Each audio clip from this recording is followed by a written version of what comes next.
المعجم الکبیر میں حدیث موجود ہے، اللہ کے پیارے رسول صلی اللہ تعالیٰ علیہ وسلم نے فرمایا جس نے حلال پانی سے حلال روٹی سے کسی کا روزہ افطار کرایا تو فرمایا فرشتے اس بندے کے لیے رمضان کے دنوں میں رمضان کی گھڑیوں میں دعا کرتے ہیں اور جناب جبریل امین اس کے لیے شب قدر کی رات دعا کرتے ہیں۔ حضرت جبریل شب قدر میں دعا کریں گے خاص رات، یا اللہ اس بندے پر فضل فرما، اس نے تو غریب آدمی کو افطار کرا۔ یہ ایک عبادت ہے، اس عبادت کا خیال کریں۔ پھر اعتکاف آئے گا، رمضان کے آخری 10 دنوں کا اعتکاف۔ اسلام میں رحمانیت نہیں ہے، لیکن کبھی کبھی سب سے کٹ کے اپنے رب کے ساتھ جڑ جانا، کچھ رات کی عبادتیں، کچھ تنہائی کے اذکار، کچھ درود و سلام کا ذوق، یہ ان ساری خوبصورتیوں میں سے ایک خوبصورتی اعتکاف بھی ہے۔ اللہ کے پیارے رسول علیہ الصلوۃ والسلام ہمیشہ اعتکاف کرتے، اور حضرت عطا بن رباح رضی اللہ تعالیٰ عنہ کیسی خوبصورت بات ارشاد فرماتے ہیں معتکف تو اس آدمی کی طرح ہے جیسے کسی بندے کو کسی کے ساتھ کوئی کام پڑ جائے نا تو وہ جا کے اس کے دروازے پر بیٹھ جاتا ہے کہ جب تک میرا کام ہوگا نہیں میں جاؤں گا نہیں۔ فرماتے ہیں یہ اعتکاف والا بھی آ کے رب کریم کے گھر بیٹھ گیا ہے کہ جب تک تو معاف نہیں کرے گا میں جاؤں گا نہیں، جب تک تو بخشش نہیں کرے گا میں اس دروازے سے ہٹوں گا نہیں۔ حضرت ابن عباس رضی اللہ تعالیٰ عنہ نبی پاک علیہ السلام کے روضہ انور کی طرف اشارہ کر کے کہا کرتے تھے زیادہ دیر نہیں ہوئی،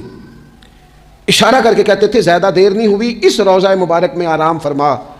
رسول رحمت علیہ السلام سے میں نے اپنے کانوں سے سنا ہے، اور جب یہ بات ارشاد فرماتے تھے تو روتے بھی تھے۔ فرماتے ہیں میں نے خود نبی پاک علیہ السلام سے سنا ہے کہ جو شخص اللہ تعالیٰ کی رضا کے لیے ایک دن کا بھی اعتکاف کرے گا نا،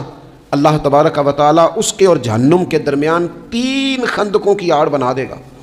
اور فرمایا ان کی مسافت زمین و آسمان سے بھی زیادہ ہوگی۔ 3 خندقیں اتنی بڑی جن کی چوڑائی زمین آسمان سے بھی زیادہ ہوگی، ایک دن اعتکاف کر لے تو اللہ اس بندے کو دوزخ سے اتنا دور فرما دے گا۔ تو بہت سارے لوگ ہیں جن کو بڑا ٹائم ملتا ہے چھٹیاں گزارنے کے لیے، کبھی کسی سیاحتی مقام پر کبھی کسی سیاحتی مقام پر، خرچہ بھی مل جاتا ہے، کام بھی ہو جاتا ہے، سارے سلسلے بن جاتے ہیں، بڑی بڑی جگہوں پہ لوگ جا کے ٹائم گزارتے ہیں۔ تو ایسا نہ ہو کہ 10 دن اللہ کے گھر میں بھی گزارے جائیں۔ علماء نے لکھا ہے کہ کوشش تو کریں ہر سال اعتکاف ہو، نہ ہو سکے تو چلو چند سالوں کے بعد ہو جائے، اور فرماتے ہیں کہ زندگی میں ایک دفعہ تو اس سنت کو ضرور ادا کرنا چاہیے۔ کوئی بندہ ایسا نہ ہو جو محروم رہ جائے، زندگی میں ایک بار صحیح پر اعتکاف کے ساتھ اپنے آپ کو وابستہ ضرور کرے۔ رمضان المبارک کے اندر آخری عشرہ شب قدر کی تلاش کا عشرہ ہے۔ اللہ کے پیارے رسول صلی اللہ تعالیٰ علیہ وسلم ان 10 دنوں میں خود بھی عبادت کرتے تھے اور گھر والوں کو بھی جگایا کرتے تھے، اور اپنے اہل خانہ کو تاکید فرماتے تھے کہ اٹھو اٹھو آگے بڑھو، یہ آرام کرنے کے دن نہیں ہیں۔